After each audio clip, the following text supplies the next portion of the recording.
열악한 환경과 또 열심히 살아가고자 하는 그런 일들을 통하여 그런 일들이 많이 생기고 있는데, 특별히 오늘 이 2011년에 대형 할인마트에서 냉매가스 유출로 사망한 그 사건이 있었는데, 최준영 작가가 결핍을 즐겨라라는 책에서 이 사건과 관련한 어머님이 아들에게 쓴 편지에 대한 내용을 기록하고 있습니다. 제가 읽어보겠습니다. 이렇게 되어 있습니다. 그 내용입니다. 결핍을 즐겨라에 나오는 내용입니다. 죽은 청년의 어머니의 편지는 많은 사람들의 마음을 아프게 했습니다. 편지에서 어머님은 군대에서도 돈을 모아 어머니에게 주던 아들, 휴가 나와서도 알바를 해야 했고 제대 다음 날 일을 나갔다라고 합니다. 결국 죽음으로 돌아온 아들을 그리워합니다. 장례식장에서 아들의 친구들이라도 보고 싶었지만 검정고시 출신인데다 학비 번다고 일만 하다가 죽은 아들에게는 친구가 없었다고 마음 아파합니다. 이 대목을 읽을 때는 저절로 긴 한숨이 나왔습니다. 그리고 이렇게 기록되어 있습니다. 올려주시면, 친구를 사귈 수 없는 청춘도 청춘일까요? 친구를 사귈 수 없는 대학 생활이 과연 대학 생활인 걸까요? 라고 이렇게 묻습니다.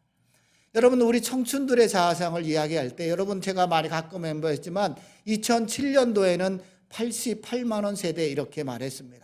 그때 당시에 평균 월급이 119만 원이었는데 20대 평균 월급 74%를 곱하면 84만 원이라 그때는 88만 원 세대 이렇게 말했어요. 또 지금은 5포 세대, 7포 세대, 3포 세대, 또 표백 세대 이렇게 이름을 갖다 붙입니다. 그런데 여러분, 이 청년의 어머니의 편지가 새삼 일깨워진 것은 이들이 7포, 5포 이런 88만 원 세대 이런 것이 아니라 외로운 세대라는 것입니다. 지독한 외로움 속에서 이 무거운 현실의 짐을 온몸으로 견디려고 발버둥치며 살았던 세대, 외로운 세대들이라 그렇게 표현합니다. 그런데 이 외로운 세대가 어디 청춘뿐이겠습니까? 입시에 찌든 청소년부터 청년이 점점 빨라지는 중년, 또 대책 없이 노후를 맞이하는 노년까지 출구 없는 경쟁 속에서 우리 모두는 다 외로워합니다. 그래서 최준영 작가는 결핍을 즐겨라에 이렇게 기록하고 있습니다. 하염없는 외로움이 우리 시대의 자화상입니다. 여러분, 외로움 우리만 겪는 걸까요? 21세기 사는 모든 세대들이 느끼는 감정이 외로움이 아닐까 생각해 봅니다. 여러분, 이 외로움은 저와 같은 중년도, 또 노년도, 청년도, 아니면 청소년, 아니면 어린아이들까지도 느끼고 있는 감정이지 모르겠어요. 모든 사람이 느끼는 감정일 거예요. 얼마 전 통계청이 조사한 내용에 따르면 우리가 코로나 2년을 넘어가면서 증가한 것이 두 가지가 있는데, 그게 뭐냐면 외로움과 비만이라고 합니다. 특별히 비만은 남성들에게 훨씬 더 많이 일어나고 있고, 외로움은 많이 증가되어 있어요. 그래서 여러분, 사회적 고립도를 묻는 질문을 하면 10명 중에 3.4명은 내가 어려움을 처할 때 도움을 줄 사람이 없다 그렇게 말합니다. 2019년도에는 27.7%였는데 2021년 작년에는 34.1%로 6.4%가 증가했어요. 또 60대 이상 노인층에선 10명 중 4명은 도움을 받은 손길이 없다고 말합니다. 여러분들은 어떠십니까? 여러분들은 이렇게 결핍의 시대에 살고 계시는 않습니까? 여러분의 마음에 말할 수 없는 외로움으로 여러분은 짓눌려 살아가고 있지는 않습니까? 여러분, 우리는 풍족하다고 말하는 국민소득 3만 5천 불을 넘어가고 4만을 바라보는 이 풍족한 시대에 살고 있지만, 반면에 결핍과 외로움으로 앓고 있는 사람들이 너무도 많이 있는 것 같습니다. 제가 아까 말한 것처럼 하염없는 외로움이 우리 시대의 자화상이라 그렇게 말할 수 있습니다. 그렇다면 여러분, 이런 외로움과 결핍의 세대를 살고 있는데 어떻게 해야 이 결핍과 외로움을 좀 잘 견뎌낼 수 있을까? 아니면 이 결핍과 외로움을 잘 극복할 수 있을까? 오늘 우리가 읽은 이 이사야 55장에 하나님의 제안을 받아들이는 것입니다. 이 하나님의 제안을 받아들이면 이 결핍과 외로움을 극복할 수 있고 잘 견뎌낼 수 있다라고 말하는 거예요. 아니, 이 제안을 받아들이면 결핍이 아닌 풍족한 삶을, 외로움이 아닌 더불어 하나님과 함께하는 기쁨과 즐거움의 삶을 회복할 수 있다라고 그렇게 이사야는 말해주고 있는 거예요. 그렇다면 여러분, 우리의 삶을 이렇게 회복할 수 있는 하나님의 제안은 무엇일까? 우리가 함께 살펴볼 내용입니다. 첫 번째, 하나님이 우리에게 주시는 제안, 2절과 3절에 말하고 있습니다. 2절에 3절에 말하고 있는 것, 내게로 나와 들으라입니다. 이게 하나님이 말씀하신 첫 번째 제안입니다. 여러분, 하나님은 1절에서 70년간 포로 생활로 인하여 지치고 힘들어하고 있는 이 하나님의 백성들을, 외로워서 70년 동안 하나님을 예배 한번 드리지 못한 하나님의 백성들, 차츰차츰 하나님을 잃어버리고 세상 속에서 외로움과 결핍으로 살아가는 이 하나님의 백성들을 부르고 있는 거예요. 더 이상 결핍되어서 목마름이 극에 이른 이 하나님의 백성들을, 목말라 하는 하나님의 백성들을 부르고 있는 거예요. 그래서 1절의 시작이 뭐예요? 오호라 라고 부르고 있는 거예요. 하나님의 마음인 거예요. 너희들의 마음이 어떤지를 알고 있는 거예요. 우리가 이 땅을 살아가는 저와 여러분이 외로움과 결핍으로 살아가는, 그렇게 목말라 하는 우리들을 바라보는 하나님의 마음이에요. 그래서 하나님이 뭐라고요? 오호라, 너희 목마른 자들아 물로 나오라. 돈 없는 자도 오라. 너희는 와서 사 먹되 돈 없이 값없이 와서 포도주와 젖을 사라 라고 그렇게 우리를 부르고 있습니다. 여러분, 목마른 자들아 메시아이신 주님께 나오라고, 여기 생수의 근원 되신 주님께 나오라라고 말하고 있어요. 여러분, 여기 목마른 자들아 물로 나와라, 여기 물이 의미하는 게 메시아요, 생수의 근원 되신, 생명 되신 예수님을 말할 때 물로 표현하는 거예요. 비유적으로 말하는 거라고요. 또 여러분, 여기 포도주와 젖은 풍요의 상징을 말할 때 말하는 거예요. 그러니 여러분, 생수의 근원 되신 하나님께 나와서 너희의 삶이 풍요롭게 회복되라고 말하고 있는 거예요. 돈 없이 값없이 와서 풍요의 상징인 포도주와 젖을 사라라고 그렇게 말하는 거예요. 그러니까 누구든지 돈 없는 자도 아무것도 없는 자도 누구든지 나와서 풍성하신 하나님의 임재와 그분의 복주심을 즐기라라고 말하고 있어요. 그래서 그것을 통하여 영적인 만족을 누려가라, 그렇게 우리에게 말하고 있는 겁니다. 그렇게 우리를 부르시는 그 하나님의 제안을, 그래서 여러분, 이 하나님의 제안을 듣고 주님 앞으로 나와오면 우리는 살 수 있다, 성경은 우리에게 가르쳐주고 있는 거예요. 여러분, 우리는 하나님을 믿는 사람들이에요. 하나님의 백성들은 이 주님의 제안, 이 하나님의 부르심을 받은 자들이라는 거예요. 그런데 여러분, 안타까운 사실이 뭐냐면, 이 하나님의 부르심, 하나님의 제안을 받아들였지만 어떤 사람은 기쁨과 번영과 축복의 삶을 누리는 사람이 있는가 하면, 어떤 사람은 여전히 내가 하나님을 믿지만 외로움과 결핍 속에서 몸부림치며 살아가는 하나님의 사람들도 있다는 사실이에요. 여러분은 어떤 그리스도인들입니까? 이 하나님의 제안을 받아들이고 하나님 안에서 누리는 그리스도인들입니까? 아니면 여전히 하나님을 믿지만 결핍과 외로움 속에 살아가는 그리스도인들입니까? 어떤 속에 속해 있는 사람들입니까? 그리고 여러분, 왜 이런 차이가 생기는 것일까? 이유는 2절에 기록하고 있어요. 2절을 제가 메시지 성경으로 찾아봤는데 2절은 이렇게 말하고 있습니다. 함께 읽어볼까요? 시작. 앞에 있습니다. 어째서 너희는 아무 영양가 없는 것들에 돈을 낭비하여 힘들게 번 돈을 불량식품에 허비하느냐? 내 말을 들어라, 귀담아 들어라. 가장 좋은 것만 먹고 최고의 먹거리로만 배를 채워라. 여러분, 여기 영양가 없는 것, 불량식품, 개역성경엔 양식이 아닌 것, 이렇게 말하고 있거든요. 여러분, 이것들은 어떤 것을 말하는 거냐면 이교조들의 형식적인 예배 행위를 말하는 거예요. 그러니까 여러분, 우리가 하나님을 믿는다고 말하고 하나님의 제안을 받아들였다고 말하지만 하나님 없는 예배예요. 하나님을 예배하지만 마음은 하나님께서 떠나갔던 그 형식적인 예배, 그걸로 인하여 지금 포로로 끌려가서 영적인 목마름, 갈급함, 결핍과 외로움 속에 70년을 살았던 이 하나님의 백성들을 말하는 거예요. 여러분, 우리가 하나님께 기도하지만 여전히 하나님의 뜻을 구하는 것이 아니라 위선적인 기도만 하는 우리들을 향한 이야기라고요. 너희들은 어찌하여 불량식품만 아무 영양가 없는 것에 너희들의 시간과 돈을 낭비하냐라고 말하는 거예요. 그렇게 우리에게 말해주고 있는 거예요.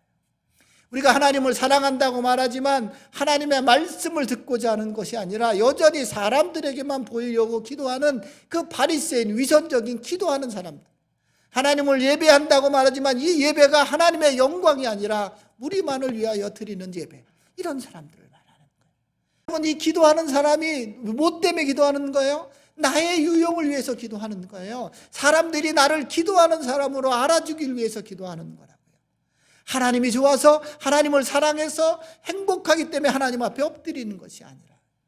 그러니까 여러분, 이렇게 하나님을 유용하게 생각하는, 자신만을 위해서 생각하는 그리스도인들은 종교에는 열심이지만 하나님을 찾지 않아요. 봉사에는 열심이지만 하나님을 찾지 않는다고요. 우리의 물질을 하나님 앞에 드리기는 하지만 하나님을 찾지 않아요. 종교생활은 열심히 하지만 하나님을 찾지 않으니까 우리 안에 삶의 기쁨도 즐거움도 행복도 없는 거예요. 하나님을 자꾸 예배하는데 우리의 마음은 자꾸만 헐벗고 굶주려가는 목마른 가슴이 되는 거예요. 목마른 마음이 되는 거라고요. 채워도 채워지지 않는 마음, 공허함과 외로움 속에 하염없이 하루하루를 살아가는 거예요. 여러분, 성경은 우리에게 악이 뭐라고 말씀하신지 아십니까? 성경은 우리에게 고통이, 왜 이런 고통을 겪는다고 말씀하시냐면 예레미야 2장 19절에 보면 나를 버린 것과 나를 경외함이 없기 때문이라고 말해요. 우리 함께 읽어볼까요? 시작. 내 악이 너를 징계하였고 내 반역이 너를 책망할 것이라. 그런즉 내 하나님 여호와를 버림과 내 속에 나를 경외함이 없는 것이 악이요 고통인 줄 알라. 주 만군의 여호와의 말씀이니라. 아멘. 여러분, 우리가 왜 악하게 살고 우리의 마음이 고통 속에 사는 이유가 뭐냐면 너희가 나를 버렸고 네 속에 나를 경외함이 없기 때문이라고 그러는 거예요. 그래서 이스라엘 백성들이 70년의 포로 생활을 살게 된 거라고요. 그들이 나를 버렸고 그들의 마음속에 하나님을 경외하는 마음이 없기 때문에.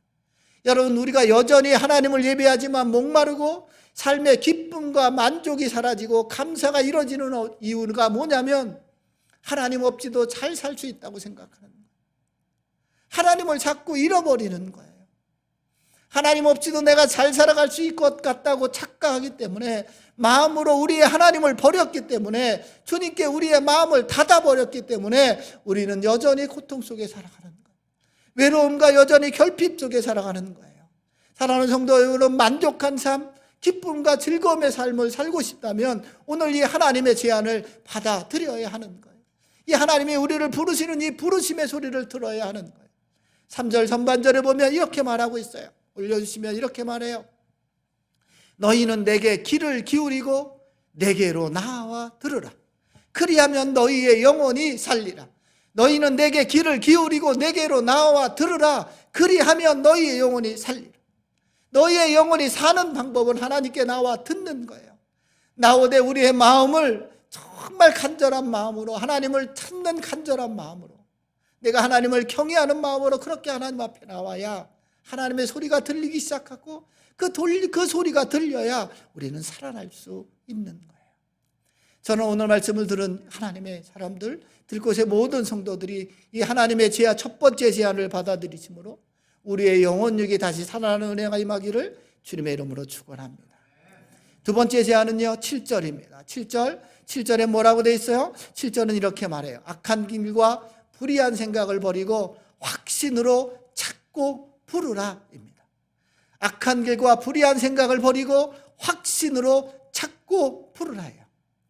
여러분, 제가 교회를 이렇게 이제 매주 이렇게 새벽에는 걸어가고, 새벽 예배 드리고 걸어가고 다시 교회에 올 때는 걸어와요. 그런데 이게 교회를 오다 보면 여기 보면 어떤 가게가 하나 있냐면, 하남이 아직도 이렇게 농사 짓는 분들이 많은 것 같아요. 뭐가 있냐면 모종 파는 가게가 있어요. 그리고 그 모종 위에 이렇게 이름을 적어놨어요. 제가 모종을 봐도 모르니까 지나가다 보면 모종 위에 이렇게 이름이 적혀 있어요. 요즘엔 뭐가 적혀 있냐면 대파, 양파, 상추, 토마토 이렇게 적혀 있어요. 그러니까 제가 올 때마다 보면 매월 그 이름이 계속 바뀌어요. 그러니까 여러분, 때가 있는 거예요. 모종을 심어야 할 때가 있는 거더라고요.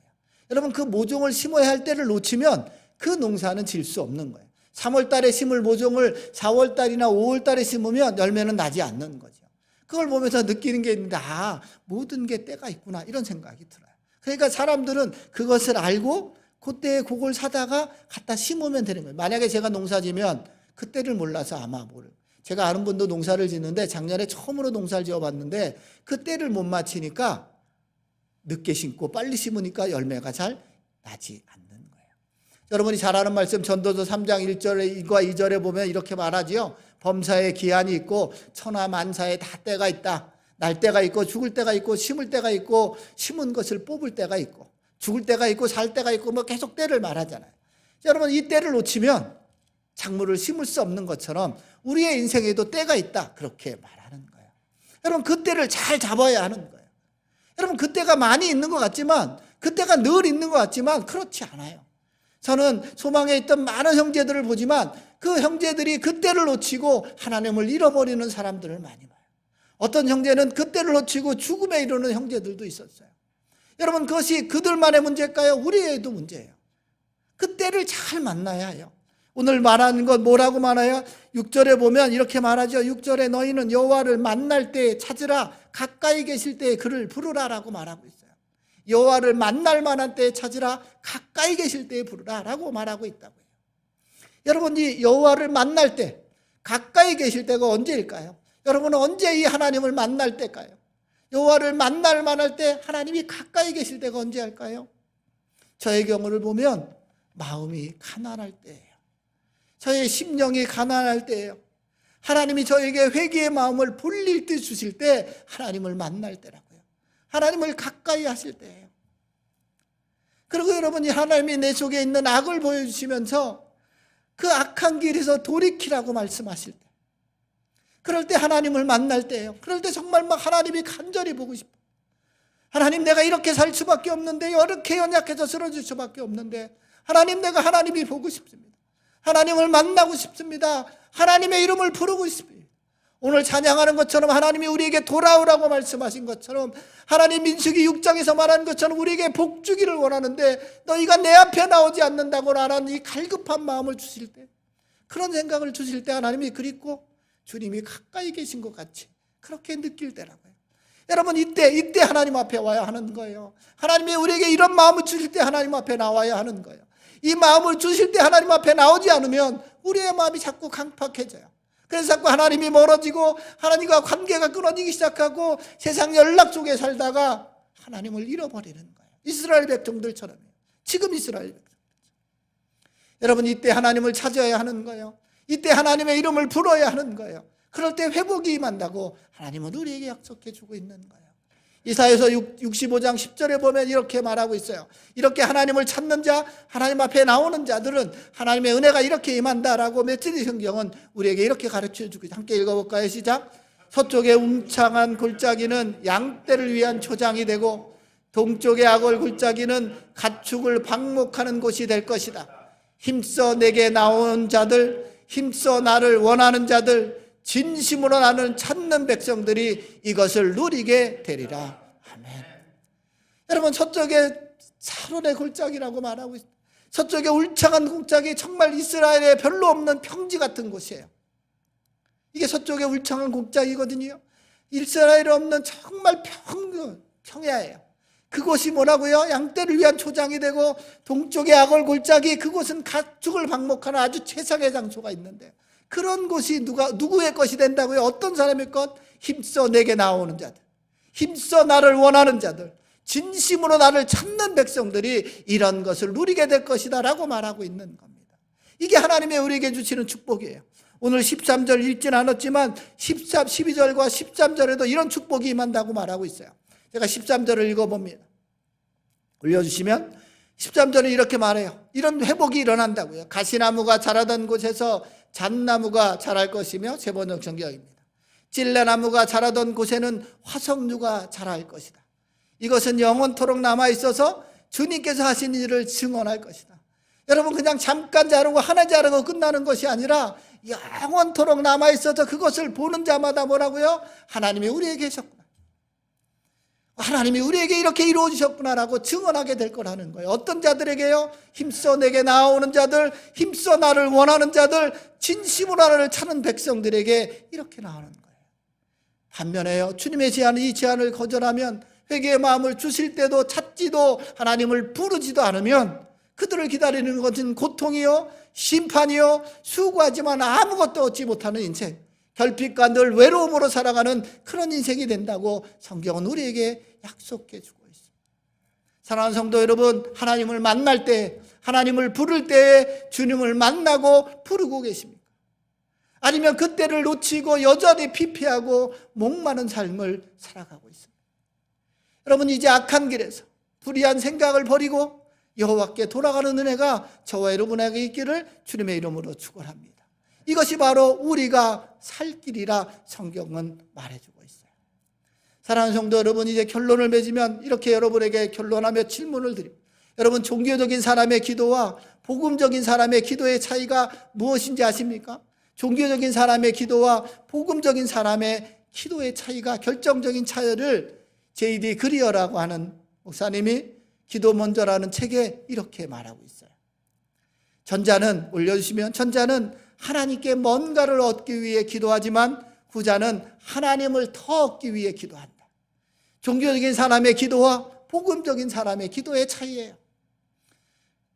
종교적인 사람은 하나님께 뭔가 달라고만 기도하는 거예요. 그러나 복음적인 사람은 뭐예요? 하나님을 알기를 원합니다. 하나님을 얻기를 원합니다. 하나님을 만나기를 원합니다. 하나님을 찾기를 원합니다. 여러분, 이 차이를 아시겠습니까? 여러분은 늘, 하나님은 우리를 늘 찾고 계세요. 하나님은 늘 우리를 부르고 계세요. 더 좋은 것을 준비하시고 우리에게 귀한 선물을 주시하려고 목마른 자들에게 우리를 부르고 계시다고요. 오늘 이 하나님의 부르심과 제안을 받아들이시기를 주님의 이름으로 축복합니다. 내게로 나와 들으라. 악한 길과 불의한 생각을 버리고 확신으로 나를 찾고 부르라라고 하는 이 하나님의 제안을 받아들이면, 그러면 우리의 인생은 달라질 거예요. 지금까지 저와 여러분의 인생이 외롭고 힘든 인생이었다면 앞으로 주님과 동행하는 기쁨과 즐거움의 인생이 될 것입니다.